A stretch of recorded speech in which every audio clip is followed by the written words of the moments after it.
Anda sudah masuk dalam zona channel militeri Indonesia.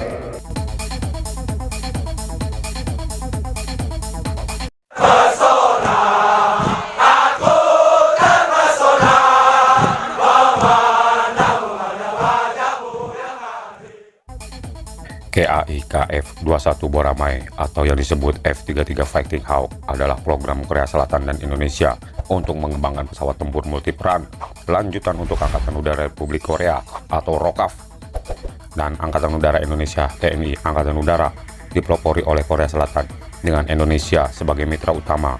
Ini adalah program pengembangan pesawat jet kedua Korea Selatan setelah T-50 Golden Eagle. Diperkenalkan 2025 pesawat tempur multiperan tentunya dalam status pengembangan. Korea Selatan dan Indonesia pengguna utama, jumlah produksi rencana 250 unit. Proyek ini pertama kali diumumkan oleh Presiden Korea Selatan Kim Dae-jung pada upacara wisuda Akademi Angkatan Udara Korea pada bulan Maret 2001 silam. Korea Selatan dan Indonesia sepakat untuk bekerja sama dalam memproduksi pesawat tempur KF-X atau IF-X di Seoul pada bulan Juli 15 2010 silam. Persyaratan operasional awal untuk program KF-X atau IF-X seperti yang dinyatakan oleh ADD Agency for Defense Development adalah mengembangkan jet berpilot tunggal bermesin ganda dengan teknologi siluman melebihi kemampuan Dassault Rafale atau Eurofighter Type 1, namun tidak lebih baik dari Lockheed Martin F-35 Lightning. Fokus keseluruhan dari program ini adalah memproduksi pesawat tempur generasi ke-4,5 dengan kemampuan lebih tinggi daripada pesawat tempur kelas KF-16 pada tahun 2020.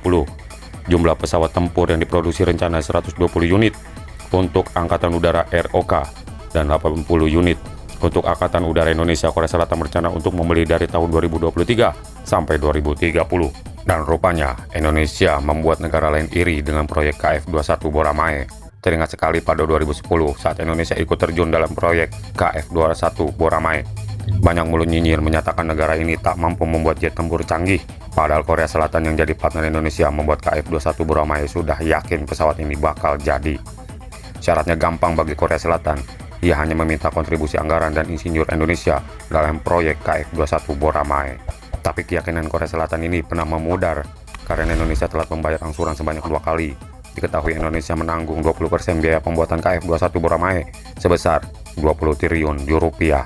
2 kali menunggak membuat Korea Selatan mempertanyakan komitmen dalam pengembangan KF-21 Boramae. Bahkan Korea Selatan sempat khawatir Indonesia akan memudar ataupun mundur dari proyek. Tak salah Korsel berpikir demikian karena Indonesia berniat membeli Rafale. Korsel menganggap uang yang harusnya untuk membayar tunggakan akan digunakan Indonesia membeli Rafale. Tak lama, kekhawatiran Korsel sirna di mana pada 9 April 2021 KF-21 Boramae diperkenalkan ada lambang bendera Taegukgi dan merah putih di bawah kokpit KF-21 Boramae yang memastikan Indonesia tetap dalam proyek. Menhan Prabowo juga hadir dalam peresmian tersebut didampingi oleh Presiden Korsel Moon Jae-in. Kini pada Juli 2022 mendatang KF-21 Boramae akan terbang perdana, bulan yang akan selalu ditunggu oleh semua rakyat Korsel dan Indonesia. Melihat Indonesia bakal mampu membuat jet tempur canggih, Malaysia pun dengki. Kedengkian Malaysia kemudian ditumpahkan dalam pernyataan dosen teknik mesin Universitas Putra Malaysia atau UPM dan dosen senior Fakultas Manufaktur Dr. Muhammad Rosdi Hasan. Pada 2018 silam, Rosdi Hasan sudah menaruh perhatian pada KF-21 Boramae Indonesia. Dirinya mengungkap jika pada 2018 silam program dimulai maka pesawat akan jadi 10 tahun mendatang. Namun dia meminta pemerintah Malaysia melakukan kerjasama dengan manufaktur di Gantara untuk mempercepat terwujudnya jet tempur tersebut. Hasan berani mengklaim bahwa jet tempur rancangannya akan setara pesawat siluman generasi kelima. Semua serba canggih, dari radar AESA, ICM, sekelas jet tempur, siluman, hingga sulit dideteksi radar lawan. Nantinya, jika jadi dimensi jet tempur buatan Malaysia ini setara dengan ukuran MiG-29. Hasan sendiri bukan orang sembarangan dalam bidang teknologi penerbangan.